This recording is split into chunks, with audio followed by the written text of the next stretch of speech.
आज तक भारतीय जनता पार्टी इतने दिनों से अगर जहां जहां सत्ता में है तो सिर्फ वोट की चोरी करके, क्योंकि पहचान पत्र जो आधार कार्ड का जो पहचान पत्र है उसमें तब्दीलियां आई है, ये खतरे का संकेत है।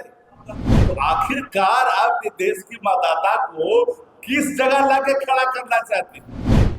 अगर 10-12 सीटें हेरा फेरी 15 सीटें नहीं होती तो आज नीतीश कुमार तीसरे नंबर की पार्टी में की जो नेता है मुख्यमंत्री नहीं होते। नमस्कार, मैं हूं सिद्धि सिंह और आप देख रहे हैं फर्स्ट बिहार झारखंड। राजद के राष्ट्रीय प्रवक्ता ने एक जानकारी दी है और ये जानकारी लगातार कुछ समय से चर्चे में है। मतदाता अधिकार यात्रा 17 अगस्त से शुरू करने जा रहे हैं। महागठबंधन के तमाम बड़े चेहरे इस मतदाता अधिकार यात्रा में दिखाई देंगे। वोट चोरी को लेकर के लगातार बिगुल फूंक रहे राजद और महागठबंधन के तमाम नेता और कार्यकर्ता एक ही सुर आलापे हुए हैं कि बिहार में वोट चोरी हो रही है, SIR की प्रक्रिया में धांधली चल रही है। इसी संदर्भ में प्रेस कॉन्फ्रेंस करते हुए और अपनी बात रखते हुए नजर आते हैं राजद के राष्ट्रीय प्रवक्ता शक्ति यादव। सबसे पहले आप सुनिए क्या कुछ कहते हैं शक्ति यादव। बिहार के मुख्यमंत्री उसके पीछे चरण बंदरा कर करके अपने राजनीतिक हित को साधता है। भारतीय जनता पार्टी समझ सकते हैं कि भाजपा किस विचारधारा की पार्टी है, उसकी ताकत क्या है। आज तक भारतीय जनता पार्टी इतने दिनों से अगर जहां जहां सत्ता में है तो सिर्फ वोट की चोरी करके, उसके पास अपना कोई वोट नहीं है। जिस तरह से संस्थानों को दुरुपयोग किया है CBI, ED और IT का इस देश में, अब चुनाव आयोग का भी इस्तेमाल चुनाव जीतने के लिए भारतीय जनता पार्टी करना चाहती है। इसलिए साथियों, हम आपको आज का 16 दिन की यात्रा नेता प्रतिपक्ष तेजस्वी जी का होने जा रहा है। सासाराम से शुरुआत होगी। दोनों नेता प्रतिपक्ष एक महज संजोग मत समझिए। देश की राजनीति में एक बड़े परिवर्तन की तारीख लिखी जाएगी उस दिन से जहां वोट के अधिकार की रक्षा के लिए लोग बिहार जितने भी लोग हैं, किसी धर्म और किसी मजहब के मानने वाले लोग हैं, किसी जाति के हैं, औरत हो या मर्द हो, सबके वोटों का अधिकार की रक्षा का संकल्प है, निहित है और उसको लेकर के यात्रा पर निकल रहे हैं।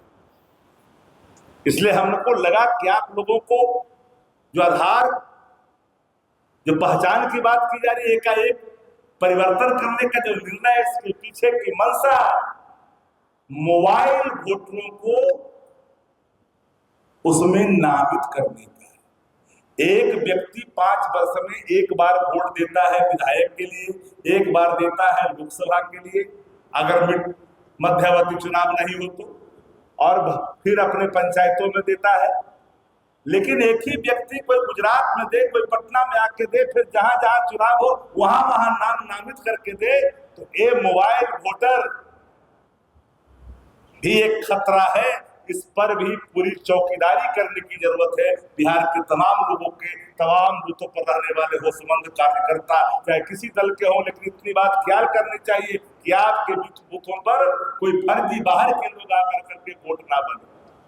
यह भी आगाह करना चाहते हैं, क्योंकि पहचान पत्र जो आधार कार्ड का जो पहचान पत्र है उसमें तब्दीलियां आई है, ये खतरे का संकेत है।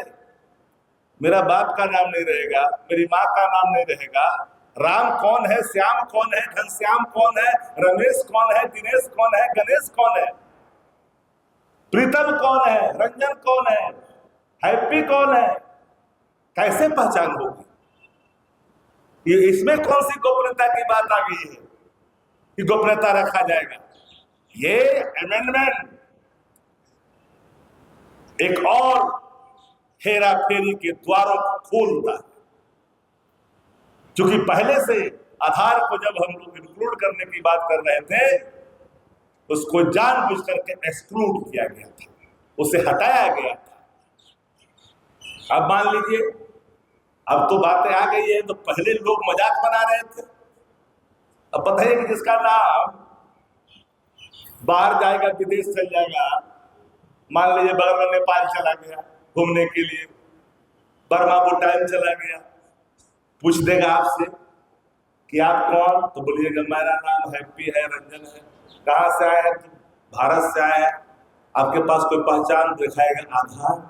बोलो नो, आपके यहाँ तो आधार की कोई मान्यता ही नहीं है। तो बोलेगा पासपोर्ट, तो बोला पासपोर्ट कैसे बनाया हो, तो आधार से। बोला ये नहीं मानेंगे भाई, तो बना आधार से। तो कहेगा आवास का तो मानिएगा, तो बोला ये कैसे बना, बोला ये बनाया आधार से। कहा कि मैं नहीं मानूंगा। तो आखिरकार आप ये देश की मतदाता को किस जगह लाके खड़ा करना चाहते हैं? यही सवाल तो सुप्रीम कोर्ट ने भी गंभीरता से लिया कि सवाल किसी एक का नहीं है। पत्रकार हो, सामाजिक कार्यकर्ता हो, डिफरेंट ऑर्गेनाइजेशन में काम करने वाले लोग हो, किसान हो, मजदूर हो, गृहिणी हो, इस सबका सवाल है। मंदिर में घंटा ढोने वाले पंडित हो, पूजा इबादत करने वाले मस्जिद में मौलाना हो, पुजारी हो, साधु हो, सबको तो पहचान की बात है, सबके अस्तित्व का सवाल है।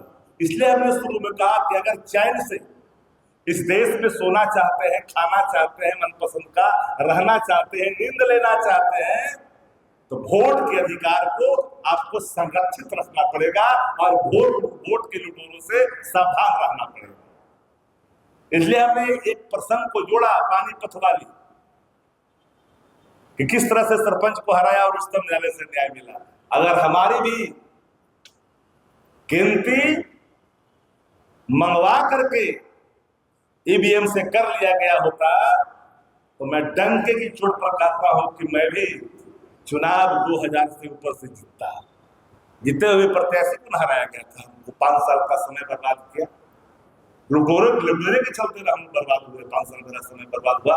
हमारी महान जनता ने तो तेजस्वी जी के नेतृत्व में आस्था व्यक्त करते हुए मतदान किया था राष्ट्रीय जनता दल। अगर 10-12 सीटें हेरा फेरी 15 सीटें नहीं होती तो आज नीतीश कुमार 3 नंबर की पार्टी में की जो नेता है मुख्यमंत्री नहीं होते। इसलिए हमने इस सवाल को जोर देकर के हमको लगा कि 3 बिंदु महत्वपूर्ण है। एक बुआन में सरपंच वाली घटना, एक आधार कार्ड में तत्कालिक उच्चतम न्यायालय के अंतरिम आदेश आने के बाद जो नियमों में तब्दीलियां लाई गई है, शंका के एक द्वार को और खोल दिया है। तीसरा जो कल से होने वाली यात्रा है दोनों नेता प्रतिपक्षों का, आदरणीय तेजस्वी प्रसाद यादव जी और राहुल गांधी जी का।